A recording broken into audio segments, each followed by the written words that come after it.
உன்னை பார்த்து ஆசைப்பட்டேன், அத பாட்டு சொல்லிப் புட்டேன்.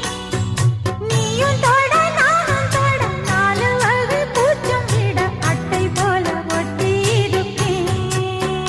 இந்த காதல் பொல்லாதது, ஒரு காவல் இல்லாதது. ஊதக்காத்தில் வஞ்சி மாது ஒத்தையிலே வாடும் போது போர்வை போல பொத்தி அணைப்பேன். 6-7 நாளாச்சு விழி மூடி, அடியாத்தாடி அம்மாடி உனை தேடி. நீதானே மானே என்